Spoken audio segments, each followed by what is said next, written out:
Morning Niner fam. That game last night. This is my after video. That game last night. Man, never have I been happier for after a game since probably the playoffs in 2019 when we blew out the Packers.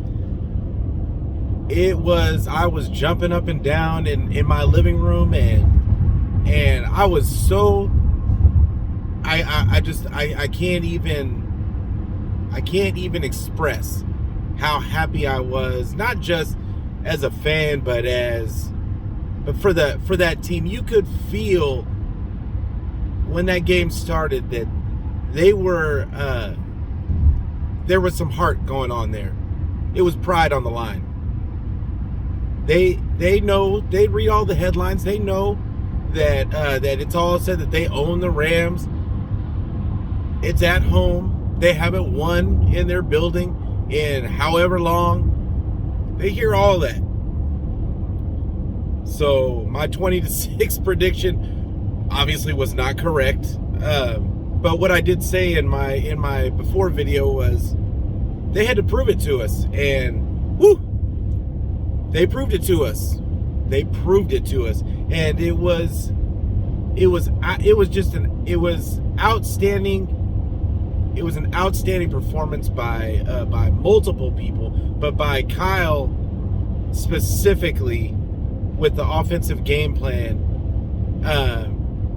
Because I'll get to the defense later, but the offensive game plan was exactly what we said, what I talked about yesterday, which is run the ball. Run the ball. And the Rams did help them out. By because they just, I don't know what it was, but they just refused. They just refused to cover the middle.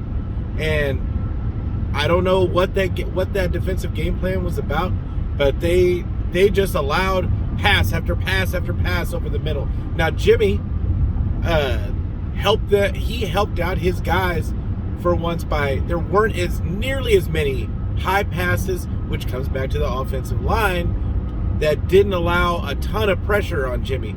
And Jimmy was getting the ball out quick, but all of that tied together just beautifully because the run game kept them off balance. They were really guarding against the run game. They had to really guard against the run game, which opened it up for Debo. And I can't do this for one more second without talking about the game that Debo had. Debo, man, my hat's off to you, brother. If I had a hat on, Debo is. He really lives up to his namesake because he is the only receiver in the league that just plays bully ball. That's what he does. That he is the only receiver in the league that does it like he does. He's not coming down from one guy, maybe not two guys. And even when he's going down, he's still snatching away. He's trying to take your heart from you, from all these DBs. They don't want none of him.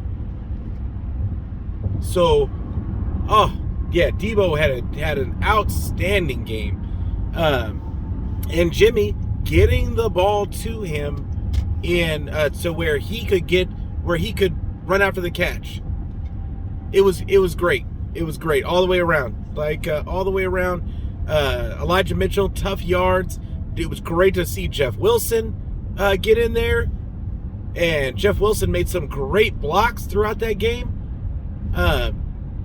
Yeah, it was a really good game plan. Really good game plan by Kyle. And you could see that there was confidence from the very beginning of that game.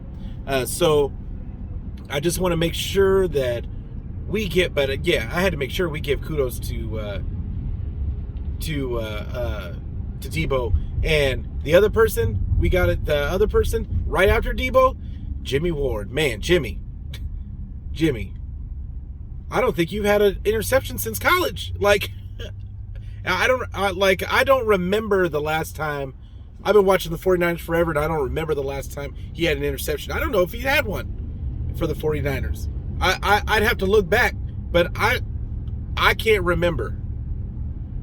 That's how long it's been. So, and then you get two, and one's a pick six, and he just took the ball from the one receiver. So, like Jimmy Ward, hats off to you. Hats off to you. Salute. Because, oh my God, like, it was great to see them play with some energy. And I do want to say this, because there were some guys that were talking about Hufanga like he wasn't ready, but he just needed Jimmy Ward on his other side and not Tavon Wilson. Like, it gave him the freedom. Having Jimmy Ward out there with him gave him the freedom to do what he does, which is use his instincts to make plays. And, that one hit he put on that third down, and I know you all know what I'm talking about. The instincts on that play were great. He did not move. He could have taken the wide receiver right in front of him, but he did not move, and that was probably communication between him and the other DB. But regardless, his instincts told him to stay with this guy, and he just lit him up, which is exactly what the 49ers need, because the Rams were missing Woods, which is their physical wide receiver. They're the only physical wide receiver they got. Really the only physical player they got on offense. So it's these guys, the Rams looked soft.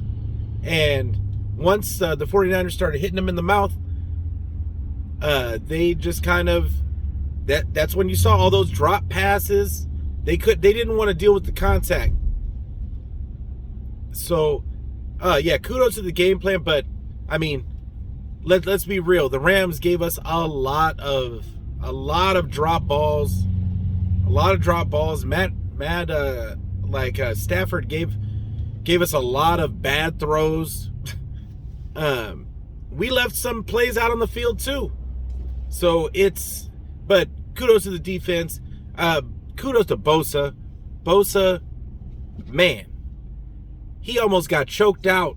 And the refs wouldn't call a hold. It just doesn't make any sense how he never gets holding calls.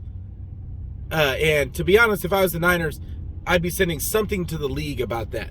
That is criminal that they're allowed to choke him out on the field and not have a hold called. And then the one time they call it, he already got the sack. So why are you going to call the hold now? But anyway, so the things that we went over yesterday, talked about running the ball.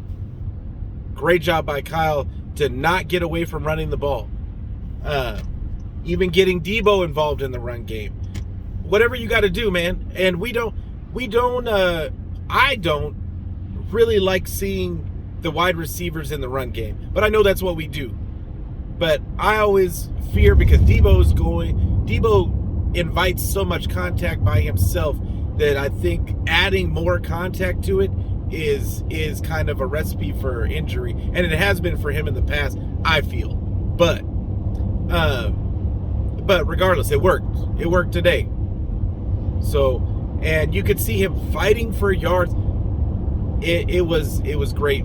Great day by Debo. Can't say that enough. The next part was, I was interested in seeing what happened with Ayuk and how Ayuk showed up. So Ayuk showed up early. He was getting targets early, but then it became the Debo show. And I can't blame the Niners for not going away from Debo, because he was just lighting the Rams up, and he was taking their heart. So but even there was a couple of plays that Ayuk made that he was showing some fight, and so I would love for that to be the identity of our team going forward, because you got Kittle, you got Debo, and now you got Ayuk fighting for yards. These DBs don't want to cover us. They don't want to see us on that. You don't see anybody talking. You didn't see any of those Rams defenders talking, because they don't want their soul snatched. And that was what was going on out there yesterday. So, But I was interested. Jalen Ramsey started to get chirpy a little bit because he broke up a pass that was thrown behind and high Jennings. Ramsey's a great player, okay? But if Jimmy throws the ball in stride, he's not even a factor. He's not even a factor on that play. I don't feel so, because he was not in position to make a play on that ball unless Jimmy throws it behind him and high. So, but not that I like them going after Ramsey, but in that specific play, if Jimmy throws the right ball, he's not even a factor on that play. So it was, I thought it was a great game by our offense, but I was interested to see what happened with Ayuk. Ayuk still, I mean, let's just be real. If Debo wasn't having the day he was, Ayuk probably would have been a bigger part of the game plan. But they did a good job in the beginning of the game distributing the ball to the different guys. So it looks like Ayuk is going to still be a big part of the game plan. Which is obviously great for the Fortnite, because it opens up everything. Kittle getting his catches. Like, who do you defend when Jimmy has time and the running game is going? If the running game is going, who do you defend on the outside? That is going to be the question when all these teams look at this tape. That is going to be the question that they're going to have to figure out. Who do you defend? I'm so pumped. I am so pumped that the Niners showed who they could be. But there's one key component. You have to run the ball. They ran the ball like 40 plus times yesterday. That is a recipe for success, for even if you don't get a lot of yards. That is the recipe for success for the Niners, because it makes you respected. It makes you respected, and then it opens up everything else. So, like I said, great offensive game plan, Kyle. And we had been down on you, but yeah, great offensive game plan. Defensively, I feel like we were lucky. This could have been a shootout. I feel like this could have been a shootout because our defense, we were getting like barely any pressure, and a few of it was holding calls. Yeah, okay, but every team goes through that. So we just weren't getting the pressure needed, and then they were dropping balls. So, well, while it was encouraging that our offensive game plan got together, our defense is still a work in progress. Still a work in progress. Even though they only got that little the points that they got, it's still, our defense is a work in progress. Norman's still trash. I don't know what he was jumping for on that one. And once again, the guy had the ball and it hit him on the hands in the end zone. Matt Stafford made some good throws in this game. I don't want to pretend like Matt Stafford had a terribly bad game, but because his receivers just let him down all the way across the board. But he made some bad throws forcing it because his guys were dropping balls. So let's not pretend like our defense just played lights out, because they really didn't. They really didn't. There was a bunch of big plays left out on the field because guys were just dropping balls. So, but they played good enough. Bosa got another sack. Bosa got a sack. DJ Jones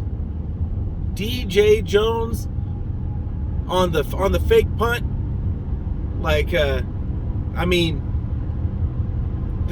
he stepped up. Mosley should have had a pick, but Hufanga broke up his pick. And then, of course, Jimmy Ward got his too. So, great job by the defense.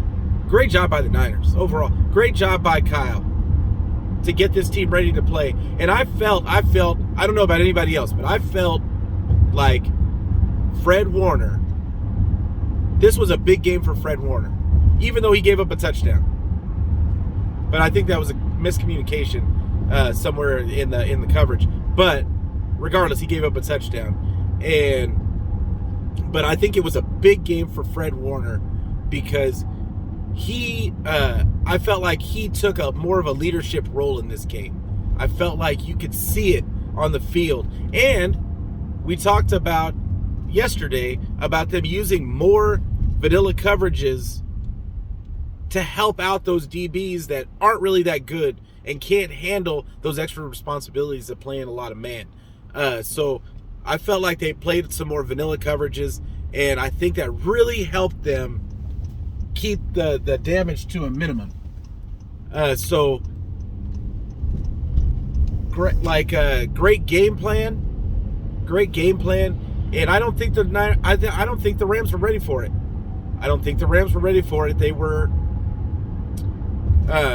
They were not ready for the vanilla. They saw that the Niners were blitzing a lot previously, all throughout this season. I didn't see a lot of blitzes yesterday. I think they were sticking guys out in coverage and daring the Rams to run the ball. And when the Rams did run the ball, the Niners, to their credit, the defense stepped up and kept the run to a minimum. But I told you yesterday, I'm not afraid of Darrell Henderson. Wasn't afraid of that guy. So, great game plan. Now, next week, or this week, however you want to look at it, we've got the Jaguars, who, regardless of their record, they have been playing tough these last couple weeks. So it'll be an interesting dynamic of that game. You got a mobile quarterback, which Niners always struggle against. Then you've got the team itself has been playing. They've been really scrapping, from what I've seen. So it ought to be interesting to see if the Niners can match that intensity, and just come, and Kyle can come up with a similar game plan to this one, where they should be leaning on the run game. They should be leaning on the run game, because these teams cannot. I don't know of any team in the league that can match the 49ers offensively, like when they shortened the game like they did. I don't know how long the game was yesterday, but it felt like it was a really short game. So they've got to control the clock, run the ball. These are my keys for next week. Run the ball, and that way it opens up for your other playmakers, which we obviously know we have now. There is no excuse. We know that we have these playmakers. We just got to get the ball in their hand. So those are the keys for next week. I'll have another video next week for the before game. And man, I'm excited. I know we're 4-5, but I'm excited. I'm excited. I hope all of you are excited. Let's get it. Go Niners.